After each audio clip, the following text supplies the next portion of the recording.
The crystal towers of Vesha Prime glowed with a soft blue light under the twin suns.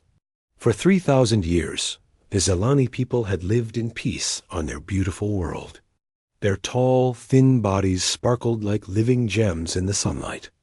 They had never known war or violence.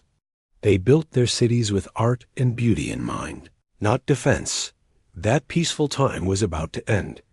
Prime Christarch Veltar stood on the highest tower of the capital city. His crystal skin showed deep worry as he watched the sky. The Krovar Empire was coming. Their dark ships had already taken 17 worlds. Each planet they conquered became silent forever. "How long do we have?" asked his aide, a younger Zelani whose crystal form still held bright colors. 2 weeks, maybe 3, Veltar replied. His voice carried the musical tone that all Zelani shared. "Our defense fleet cannot stop them. We need help." Far across the galaxy, Captain Lisa Morgan sat in the command chair of the USS Endeavour. The human ship moved through empty space on a routine mission to map new star systems. Lisa was 35 years old, with short brown hair and steady gray eyes. She had served in the Earth fleet for 12 years.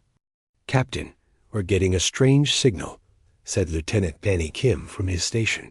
He was the ship's communications officer, young and eager to prove himself. "Put it through," Lisa ordered. The main screen filled with the image of Veltar. His crystal face looked desperate. When he spoke, the ship's computer translated his musical language into English.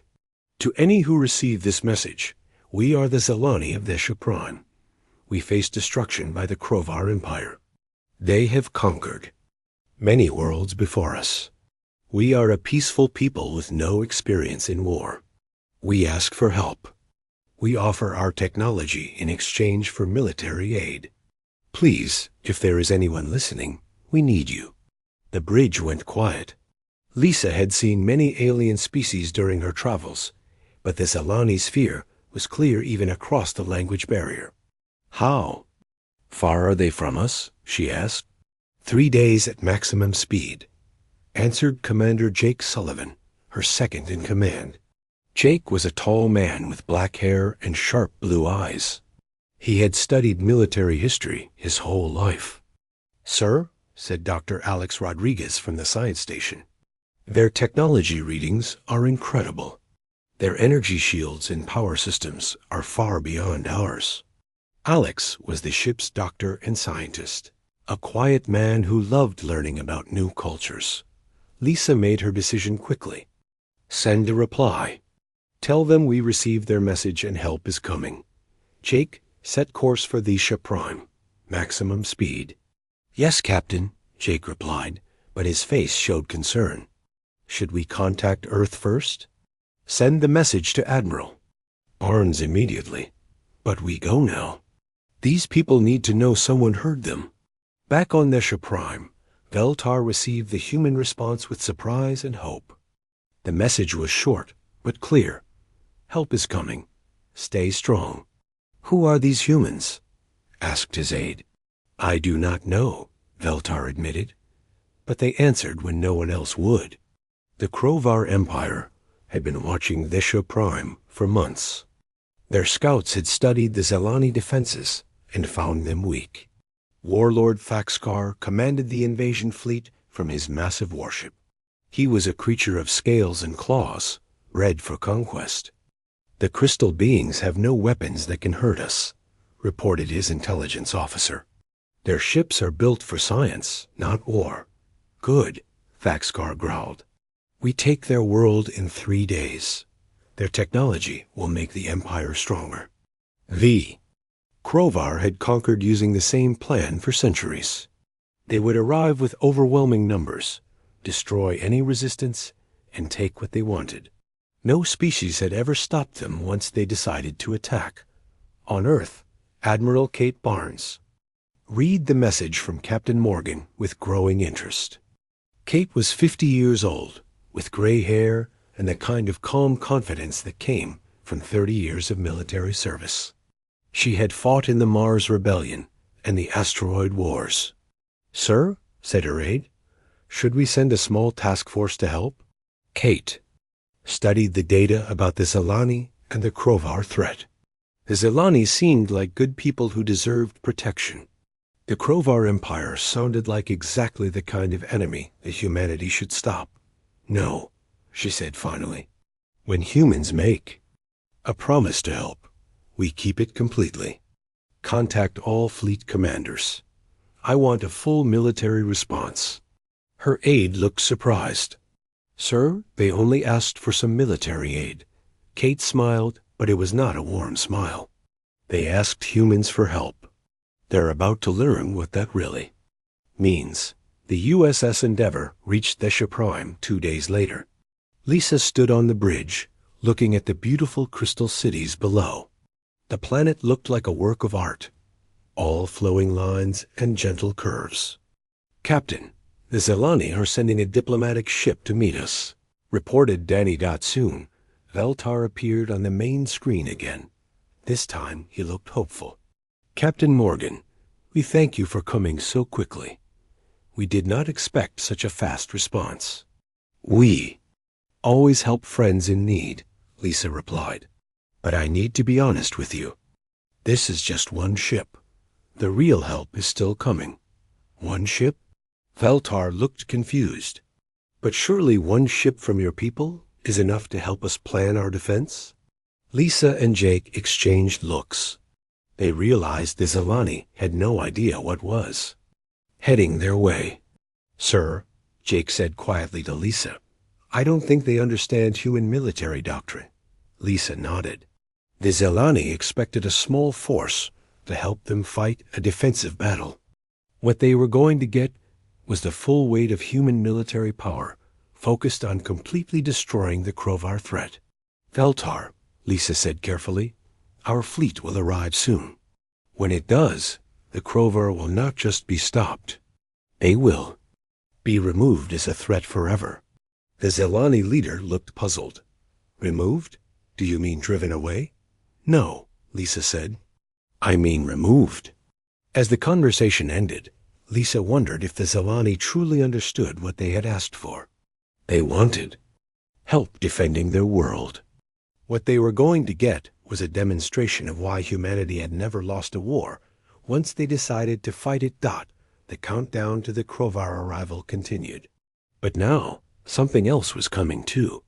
Something the Krovar Empire had never faced before. Something that would change the balance of power in the galaxy forever. The humans were coming. Admiral Kate Barnes stood in the war room deep inside Earth's military headquarters. The large table in front of her showed a three-dimensional map of the galaxy. Red dots marked Krovar territory. Blue dots showed human space. And far away, a single yellow dot marked Thesha Prime. "Tell me about the Krovar Empire," she said to her intelligence officer. Colonel Amy Parker stepped forward. She was a strong woman with blonde hair tied back in a tight bun. Her uniform showed the scars of many battles. "They've conquered 17 civilizations in the last 50 years, Amy reported. "They use massive fleets to overwhelm their enemies. Once they win, they take everything useful and leave the planets empty." "How many ships do they usually use?" Kate asked. "Reports say between 800 and 1,500 ships per invasion. They believe in winning through numbers." Kate nodded slowly. She had studied the reports from Captain Morgan. The Zilani were peaceful people who had never fought a real war. They had maybe 50 ships total, and those ships were built for science, not fighting. "What about their technology?" she asked. Dr. Alex Rodriguez had sent detailed reports from the USS Endeavour. The Zilani had amazing energy shields and power systems, but they had no real weapons and no idea how to fight. "The Zilani technology could make our ships much stronger," said General Ryan Foster. He was Kate's oldest friend and most trusted advisor. "But only if we can keep them alive long enough to learn from them." Kate looked around the room at her senior officers. These were the people who had helped humanity spread across 50 star systems. They had fought pirates, rebels, and hostile aliens. But this was different. This time, they were fighting to save an entire peaceful civilization. How long until the Crovar reached Thesha Prime? She asked. 8 days, Amy replied. Then we have 8 days to get there first. Kate's voice was calm but determined. I want every available ship ready to move in 4 days. The officers looked at each other with surprise. General Foster spoke first. Kate, that's over 600 ships. Are you sure we need that many? The Zilani asked for help, Kate said. Simply, when humans give our word, we keep it completely. We're not just going to save Thesha Prime. We're going to make sure the Crovar never threaten anyone again. Across the solar system, the order went out immediately. Every human shipyard received the same message. Priority 1. All ships combat ready in 72 hours. On Mars, Admiral Scott Williams received the message while inspecting the new USS Dominion. The massive ship was the largest ever built. By humans. Its weapons could destroy a small moon. Sir, said his aide, orders from Earth. We deploy to Thesha Prime in 3 days. Scott smiled. He was 45 years old and had never lost a battle. Finally, something interesting. How many ships are going? First wave is 200 ships, sir. More to follow. Scott's smile grew wider. The Crovar have no idea what's coming. On the space stations around Jupiter, General Ryan Foster oversaw the loading of ground forces. Thousands of Marines and soldiers prepared for deployment. They packed weapons, vehicles, and everything needed to fight a ground war. Sir, asked Colonel Ben Torres, do we know if we'll need ground forces? The Crovar always invade planets after they win in space. Ryan replied, we'll be ready for them. Ben Torres was young for a colonel, only 28, but he had led successful missions against space pirates. His soldiers trusted him completely. How many troops are we sending? Ben asked. 50,000 in the first wave. More if needed. Ben whistled softly. That was enough soldiers to invade a planet, not just defend one. Captain Lisa Morgan continued talking with the Zilani leaders while they waited for the human fleet. Each conversation made her more worried about what the Zilani expected. So your ships will arrive tomorrow? Asked Veltar hopefully. The first ships will arrive tomorrow, Lisa corrected. More will come after that. How many ships do you think you will send? We hope for perhaps 10 or 15 ships. That would double our defensive fleet. Lisa tried to hide her reaction. 10 or 15 ships. The first wave alone was 200. Ships. By the time all human forces arrived, there would be over 1,000 ships at Thesha Prime. Veltar, I think you might be surprised by how many ships we're sending. Commander Jake Sullivan had been studying Crovar battle tactics using the Zilani's records. What he learned worried him. Captain, he said privately to Lisa, the Crovar don't just defeat their enemies. They completely destroy them. No survivors, no prisoners, nothing left. Then it's good that humans don't fight the same way everyone else does, Lisa replied. Dr. Alex Rodriguez spent his time learning about Zilani culture and technology. The more he learned, the more amazed he became. The Zilani had solved energy problems that humans were still working on. Their medicine was incredibly advanced.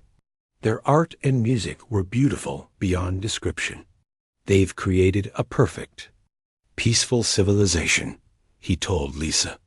They've never had war, never had weapons, never hurt anyone. And that's exactly why we're going to save them, Lisa said. On the second day, long-range sensors detected the first ships dropping out of hyperspace. Veltar and his council waited excitedly to see their human allies. The first ship to appear was the USS Defiant, a heavy cruiser bristling with weapons. Then came the USS Vanguard, an aircraft carrier filled with fighter ships. Then the USS Retribution, a battleship designed to destroy enemy fleets, but they kept coming. 10 ships became 20, 20 became 50, 50 became 100. Veltar watched in growing amazement as more and more human ships filled the space around his world. Were not science ships like the Zalani built. These were warships, built for one purpose: winning battles. "Captain Morgan," he said over the communication link, "how many ships are coming?" "This is the first group," Lisa replied. 200 ships. 200? Veltar's crystal form flickered with shock. "But we only asked for help with our defense." "This is how humans help," Lisa said gently. Admiral Scott Williams took command of the human fleet from his flagship, the USS Dominion. The massive ship was 3 times larger than anything the Zalani had ever built. "Set up defensive positions around the planet," he ordered. "I want sensor nets at the edge of the system. And get me a meeting with the Zalani command." When Admiral Williams met with Veltar, the Zalani leader seemed overwhelmed. "Admiral, your fleet is larger than we expected." "This is just the beginning," Scott replied. "More ships are coming." "More ships? But surely this is enough to defend our world." Scott looked at the peaceful alien leader with respect. The Zalani had built something beautiful and worth protecting. That's exactly why humanity was going to protect it completely. "Veltar, we're not here just to defend your world. We're here to end the Krovar threat forever." "End it?" "But they have over 1,000 ships." "So do we," Scott said simply. That night, the second wave of human ships arrived. 300 more vessels, including massive carriers, supply ships, and specialized warfare platforms. Veltar stood on his tower, looking up at the night sky. It was filled with human ships, their lights twinkling like new stars. He had asked for help defending his world. Instead, he had unleashed the largest military force in galactic history. "What have we done?" he whispered to himself. Far away, Warlord Thaxkar received reports about the human fleet with anger and confusion. "How many ships do these humans have?" he demanded. "Our scouts count over 500 ships and more arriving," his intelligence officer reported. "Impossible. No species sends that many ships to defend someone else's world." But the reports kept coming. The humans were not just sending ships.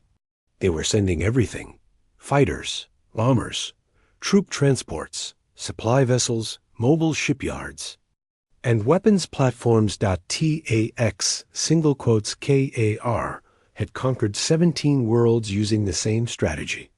Arrive with overwhelming force. Destroy resistance. Take what you want. It had always worked, but no one had ever brought overwhelming force to stop him before. The countdown continued. In 6 days, the Krovar fleet would arrive at Thesha Prime. But now they would not find a peaceful world defended by crystal towers and science ships. They would find humans. And humans had never learned how to fight a small war. The space around Thesha Prime looked like a military parade. Human ships filled every orbit around the planet. Cruisers, destroyers, carriers, and battleships moved in perfect formation. The Zalani had never seen so many warships in one place. Admiral Scott Williams stood on the bridge of the USS Dominion, watching his fleet prepare for battle. He was a man who had spent his whole life studying war. Now he would face the biggest test of his career. "Admiral," said his communications officer, "the Zalani are requesting another meeting. Put them through." Veltar appeared on the main screen. The Zalani leader looked even more worried than before. Behind him, other Zalani council members whispered nervously. "Admiral Williams, we are grateful for your help, but perhaps this force is too large. We fear what the Krovar might do if they see so many ships." Scott almost smiled. "Veltar, the whole point is for them to see our ships. When they arrive, I want them to understand exactly what they're facing. But surely we could solve this. With diplomacy? Perhaps if we offered them something valuable. The Crovar don't negotiate, Scott replied firmly. They take what they want and destroy the rest. The only language they understand is strength. The Zelani leader looked confused. His people had solved every problem in their history through peaceful talks. The idea of solving problems with violence was foreign to them. How many ships do you have now? Veltar asked quietly. 850, Scott answered. With more arriving every hour. Veltar's crystal form dimmed with shock. His people had 50 ships total. The humans had brought 17 times that number just to defend his world. Captain Lessa Morgan continued serving as the link between human and Zelani forces. She spent hours explaining human military thinking to the confused Zelani leaders. Your people fight very differently than we expected, said one Zelani commander. We don't fight to win battles, Lisa explained. We fight to win wars. When the Crovar leave here, they'll never want to fight humans again. But they have conquered 17 worlds. They must be very strong. They were strong, Lisa corrected. But they've never fought humans before. Dr. Alex Rodriguez worked with Zelani scientists to combine human and Zelani technology. The results amazed everyone. Human weapons powered by Zelani energy systems became incredibly powerful. Zelani shields strengthened by human engineering became nearly unbreakable. This is remarkable, said Dr. Kaelin, the chief Zelani scientist. Your people and our people think very differently, but our technologies work well together. That's because humans are good at making things better, Alex replied, especially when we're preparing for war. Lieutenant Commander Nenia Cross led a squadron of human fighters on patrol missions around the system. Her pilots reported everything they saw back to Admiral Williams. Sir, she reported during the daily briefing, long-range sensors show the Crovar fleet 2 days out. They're moving fast. How many ships? Scott asked. 1,500 ships, sir. Just like intelligence predicted. Scott nodded. The Crovar were bringing their usual overwhelming force. What they didn't know was that the humans had brought overwhelming force, too. Colonel Amy Parker supervised the deployment of ground forces on Visha Prime, human marines, and soldiers set up defensive positions around every major city. They worked alongside Zelani security forces, teaching them basic combat tactics. Colonel, asked one young Zelani guard, why do you prepare for ground fighting? Surely the battle will be won or lost in space? The Crovar always try to land troops, Amy explained. If any of their ships get through our fleet, we'll be ready for them. The Zelani guard looked at the massive human defensive positions with wonder. The humans had built more military fortifications in 3 days than the Zelani had built in their entire history. On the 4th day, the 3rd wave of human ships arrived. This group included the massive USS Titan, a ship so large it had its own gravity. The Titan carried experimental weapons that could destroy an entire enemy fleet. Captain Ben Torres commanded a group of destroyer ships that patrolled the outer edge of the system. His ships were fast and deadly, designed to hit enemy forces before they could organize. Captain, said his sensor officer, I'm detecting scout ships at the edge of our sensor range. Crovar scouts, men said immediately. Let them see us. I want them to report back exactly what we have here. The Crovar scout ships observed the human fleet with growing alarm. They had expected to find a small defensive force around Vesha Prime. Instead, they found the largest military fleet in galactic history. Warlord Thaxkar received the scout reports with disbelief and rage. Over 1,000 ships? He roared. That's impossible.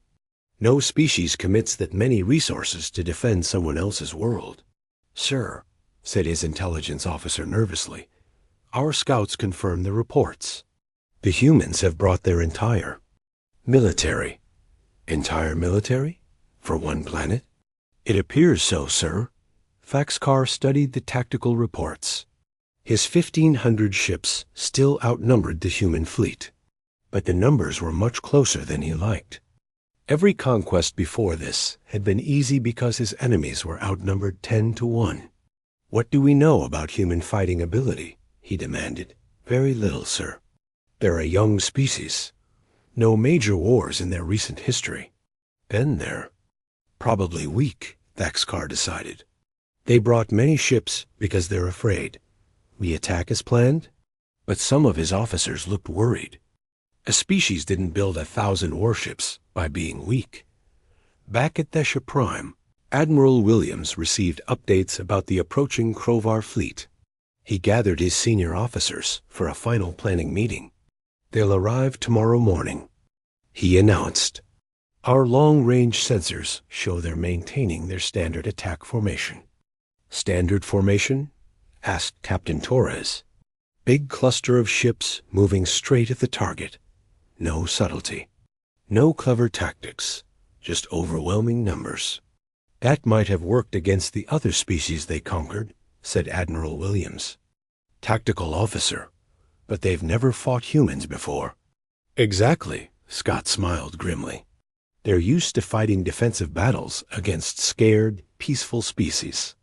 Tomorrow, they'll learn what happens when they attack a species that actually wants to fight. The final preparations continued through the night. Human ships moved into carefully planned positions. Fighter squadrons prepared for launch. Ground forces checked their weapons one last time. Dr. Rodriguez made a final report to Admiral Williams about the combined human-Zelani technology. Sir, the new weapon systems are ready. The Zelani energy cores make our weapons 3 times more powerful. And our tactical computers make their shields much stronger. Good, Scott replied. We'll need every advantage. Prime Christarch Veltar couldn't sleep that night. He stood on his crystal tower, looking up at the human fleet. The ships moved through space like deadly dancers, each one knowing exactly where. To-Go. His aide joined him on the tower. Sir, do you think we made the right choice asking for help? Veltar considered the question. His people had asked for military assistance to defend their world. What they had received was the largest military force in the galaxy, preparing to fight the most destructive war in galactic history. I don't know, he admitted. But I know the Krovar would have destroyed us without help. At least now we have a chance. What if the humans lose? Then we all lose together, Veltar replied. But I have watched these humans work. I don't think they know how to lose. As the twin suns of Thesha Prime began to rise, long-range sensors detected the Krovar fleet dropping out of hyperspace at the edge of the system. Admiral Williams took his position on the bridge of the USS Dominion. Around him, his officers, prepared for the largest space battle in human history. All ships report ready for combat, announced his communications officer. Launch all fighters, Scott ordered. Signal the fleet. Engage the enemy. Across the system, over 1,000 human warships turned toward the approaching Krovar fleet. The battle for Thesha Prime was about to begin. The Krovar had conquered.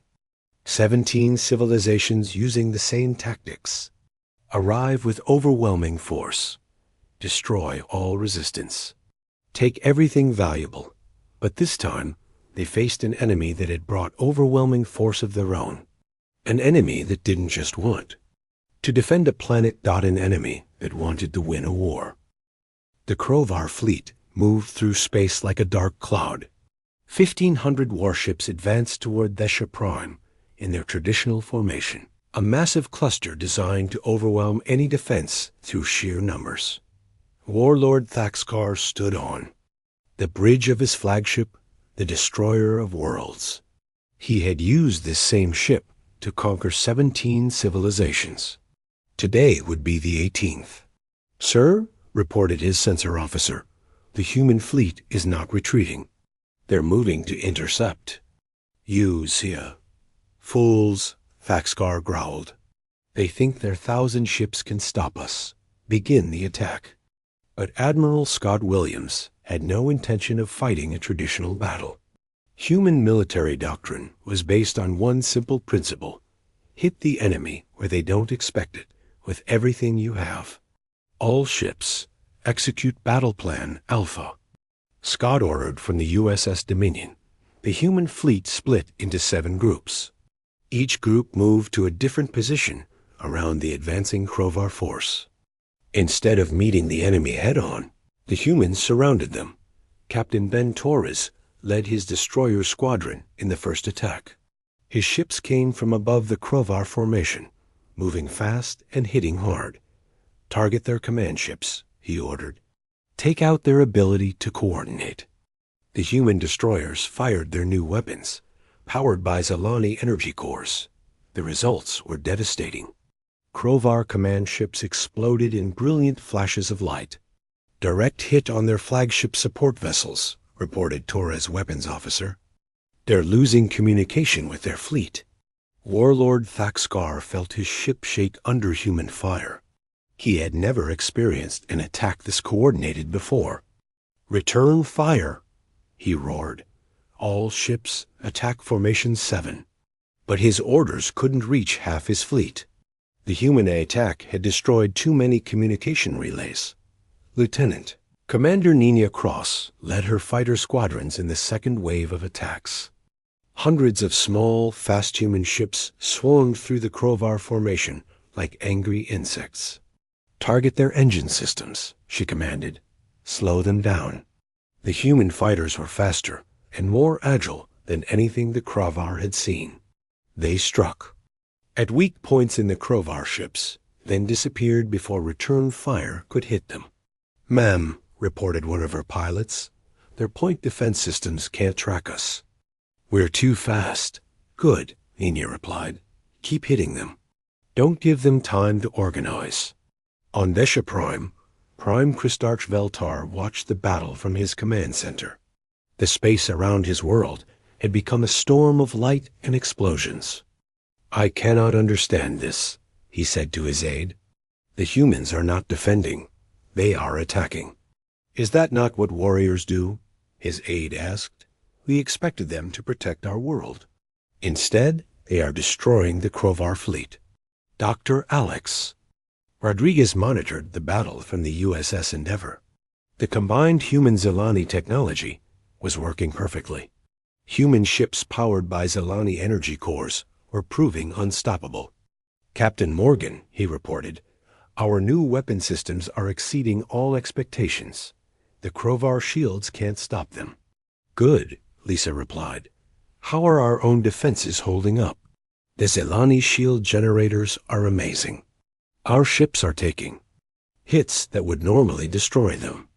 The third wave of human attacks came from the massive USS Titan. The experimental ship moved into the center of the Krovar formation and began firing weapons that had never been used in battle before. Each shot from the Titan destroyed multiple Krovar ships. The experimental weapons tore through enemy hulls like they were made of paper. Warlord Thaxcar watched in horror as his fleet was torn apart around him. This was not how battles were supposed to go. His enemies were supposed to be afraid, desperate, fighting just to survive. Instead, the humans fought like they enjoyed it. They moved with precision and confidence. Every attack was planned perfectly. Every shot hit its target. "Sir," his tactical officer reported, "we've lost over 300 ships. The humans have lost less than 50. How is that possible?" Thaxcar demanded. "Their technology is better than ours, sir. And their tactics, we've never seen anything like this." The Krovar had conquered other civilizations by being more brutal and bringing more ships. But the humans were more advanced technologically and more skilled tactically. Captain Torres' destroyers struck again, this time targeting Krovar supply ships. Without fuel and ammunition, the remaining Krovar warships began to lose effectiveness. Sir, reported his communications officer, Admiral Williams is ordering all ships to prepare for final assault. Already? Torres was surprised. The battle had only been going for 2 hours. Yes, sir. The Krovar fleet is broken. Time to finish. The final human attack came from all directions at once.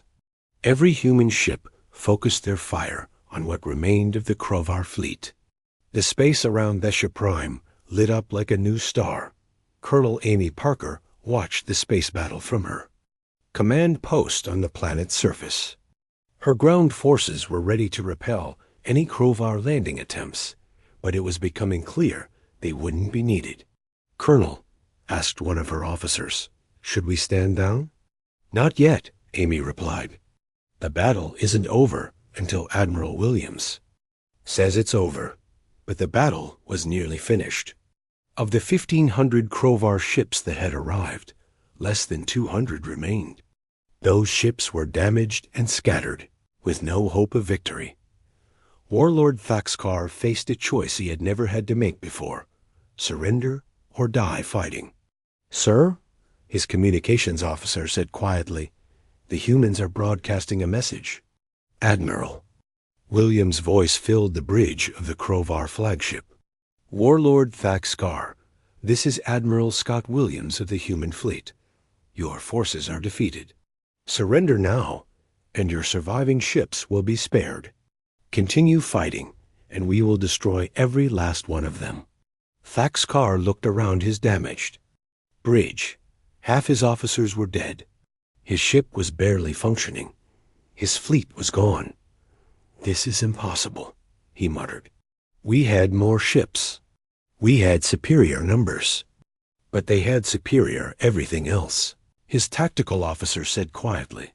For the first time in his life, Warlord Thaxkar admitted defeat. "Human fleet, this is Warlord Thaxkar. I surrender." The space around Vesha Prime became quiet. The battle was over. The Krovar Empire's greatest fleet had been destroyed in less than 3 hours. On the USS Dominion, Admiral Williams accepted the Krovar surrender with satisfaction, but no celebration. This had been a battle, not a war. The real war was just beginning. "Admiral," asked his tactical officer, "what do we do with the surviving Krovar ships?" "We're going to learn everything they know," Scott replied. "Every world they've conquered. Every base they operate from. Every ship they have left." "Sir?" "The Zalani asked us to save their world," Scott explained. "But the only way to really save them is to make sure the Krovar can never threaten anyone again." Prime Kristarch Veltar watched the human fleet secure the remaining Krovar ships. His world was safe. The threat was over. But somehow, he felt like something much larger was just beginning. Captain Lisa Morgan contacted him from the USS Endeavour. "Veltar, your world is safe. The Krovar fleet is defeated." "We are grateful beyond words," the Zalani leader replied. "You have saved our civilization." "Actually," Lisa said carefully, "we've done more than that. We've started something that's going to change the entire galaxy." Veltar didn't understand what she meant. But he was about to learn that when humans promise to help, they don't just solve the immediate problem. They solve it permanently. The battle for Vesha Prime was over. But the war against the Krovar Empire had just begun. 3 days after the battle, Admiral Scott Williams stood in the interrogation room of his flagship. Across from him sat Warlord Thaxkar, former commander of the Krovar invasion fleet. The alien looked broken and defeated. "Tell me about your empire," Scott said calmly. "Why should I tell you anything?" Thaxkar replied, though his voice lacked its former strength. "Because your empire is finished, and cooperation might save some of your people." The Krovar warlord studied the human admiral. He had expected anger or hatred. Instead, he saw cold determination. "You cannot destroy the entire Krovar Empire," Thaxkar said. "We control hundreds of worlds." "Watch us," Scott replied simply. "On Vesha Prime, Admiral Kate Barnes arrived with the fourth wave of human ships. This group was even larger than the others. Over 1,000 vessels, including massive troop transports and mobile shipyards. Prime Christarch Veltar met with Admiral Barnes in the Zalani capital, the crystal being looked overwhelmed by the scale of the human response. Admiral Barnes, we cannot express our gratitude for what you have done. Our world is saved. Your world is just the beginning, Kate replied. We've learned about 17 other civilizations that the Krovar conquered. We're going to liberate all of them. Veltar's crystal form flickered with confusion. But surely that is not necessary? The threat to us is over. The threat to you is over when the Krovar Empire no longer exists, Kate explained. As long as they control other worlds, they could rebuild and attack again. Dr. Alex Rodriguez worked with Zelani scientists to process the intelligence gathered from captured Krovar ships. The information was staggering. Captain Morgan, he reported to Lisa, the Krovar Empire is massive. They've conquered over 200 worlds in the last century. How many ships do they have left? Lisa asked. Our estimates suggest at least 5,000 warships scattered across their territory. Lisa whistled softly. Admiral Williams isn't going to like those numbers. But when Admiral Williams received the report, he smiled grimly. 5,000 ships spread across hundreds of worlds, he said to his staff. That means they can't concentrate their forces. We can defeat them piece by piece. General Ryan Foster oversaw the liberation of the first conquered world, Kethra, home to a species of peaceful traders who had been enslaved by the Krovar. For 30 years, the human fleet arrived at Kethra to find a heavily fortified Krovar garrison. But the garrison had only 50 ships. Expecting no serious resistance, Captain Ben Torres led the attack with his destroyer squadron. The battle lasted 20 minutes. General Foster, he reported, the Krovar garrison is destroyed. The planet is secure. When the Kethran people emerged from their hiding places, they could barely believe their liberation was real. They had given up hope decades ago. Who are you? Asked Elder Mortic, leader of the surviving Kethrans. We're humans, Ryan replied. We're here to free every world the Krovar conquered. Word of the human campaign spread quickly through the galaxy. Species that had hidden from the Krovar for generations began to hope again. Some even offered to help the humans. Colonel Amy Parker found herself training volunteers from a dozen different species. Former slaves wanted to fight alongside their liberators. Colonel, asked a young Kethran warrior, how do humans win battles so easily? We don't fight to win battles, Amy explained. We fight to win wars. Every battle is planned to make the next battle easier. Lieutenant Commander Nina Cross led fighter attacks against Krovar supply depots and communication stations. Without supplies and coordination, Krovar forces became easy targets for human assault fleets. Ma'am, reported one of her pilots, this is the 15th depot we've destroyed this week. The Krovar can't maintain their fleet without these supplies. Good, Nina replied. Keep hitting them. Every depot we destroy makes their ships weaker. On Earth, Admiral Kate Barnes met with the United Earth Defense Council to discuss the expanding war.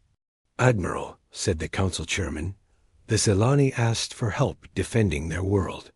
Now we're fighting across half the galaxy. Sir, Kate replied, when the Zelani asked for help, they became our allies. When you help humans, we don't abandon you when the immediate crisis is over. We make sure you're safe permanently. What's the end goal? Another council member asked. Complete destruction of the Krovar Empire, liberation of every conquered world, and a guarantee that this kind of empire can never threaten peaceful species again. The council members looked at each other with amazement. The humans had turned a simple defense mission into a galactic war of liberation. 6 months later, the results spoke for themselves. The Krovar Empire had lost over half its territory. Dozens of conquered worlds were free again. The remaining Krovar forces were scattered and demoralized. Warlord Thaxkar, now a prisoner on a human ship, watched reports of his empire's collapse with despair. "You've destroyed everything we built," he said to Admiral Williams. "You built it by destroying others," Scott replied. "We're just returning the favor. What happens to my people now?" "The ones who surrender and give up conquest will be allowed to live peacefully. The ones who continue fighting will be stopped permanently." On Vesha Prime, Dr. Rodriguez made his final report about the integration of human and Zelani technology. "The combination has exceeded all expectations," he told the assembled scientists. "Human military systems powered by Zelani energy cores are revolutionary, and Zelani peaceful technology, guided by human engineering principles, could transform civilian life across the galaxy." Prime Kristarch Veltar listened to the report with mixed feelings. His people had gained incredible new technology and powerful allies, but they had also become part of something much larger than they had expected. "Dr. Rodriguez," he asked, "what do you think the galaxy will look like when this war is over?" "Different," Alex replied honestly. "The Krovar Empire showed that aggressive species could conquer peaceful ones. The human response shows that peaceful species can have powerful protectors." 1 year after the battle for Vesha Prime, Admiral Williams stood on the bridge of the USS Dominion as it approached the last Krovar stronghold. The final battle of the war was about to begin. "Sir," reported his communications officer, "the remaining Krovar leadership is requesting terms for surrender." "Terms?" Scott asked. "What terms do they want?" "They want to keep their core worlds and promise not to attack anyone again." Scott considered this for a moment. Then he opened a channel to the Krovar stronghold. "This is Admiral Williams. Your terms are rejected. Unconditional surrender is your only option." "But Admiral," came the reply, "surely you don't intend to destroy our entire civilization?" "Your civilization destroyed 17 others," Scott replied. "We're ending your ability to destroy anyone else. Surrender now or be destroyed." The last Krovar fleet surrendered without a fight. 2 years after the Zelani had sent their desperate plea for help, Prime Kristarch Veltar attended the founding ceremony of the Galactic Protection Alliance.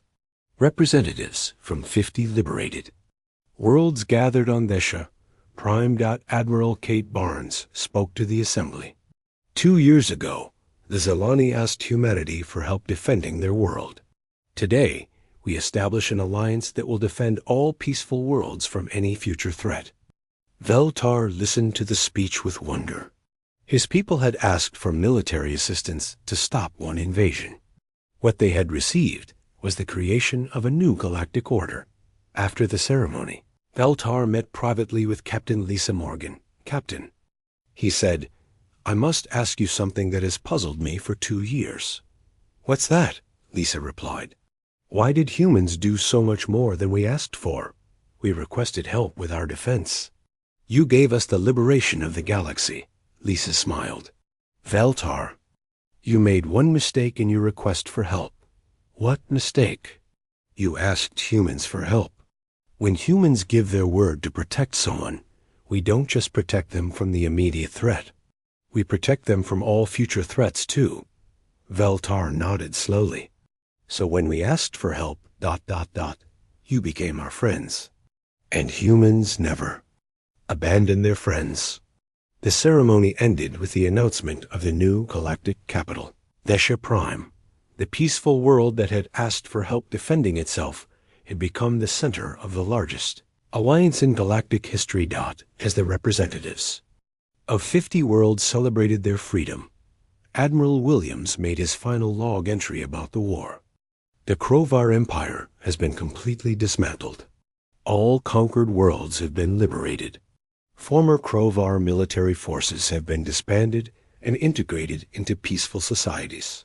The threat that began this conflict no longer exists. He paused and added, the Zelani asked for help defending their world. Mission accomplished. But everyone knew the mission had accomplished much more than that. The Zelani had wanted help. Instead, they had started the transformation of the galaxy dot. And in the end, it was exactly what humans did best. Turn small problems into big solutions and make sure those solutions lasted forever. The galaxy was safer now. Not because the threat had been driven away, but because the threat had been permanently removed. Just as humans always did when they gave their word to help.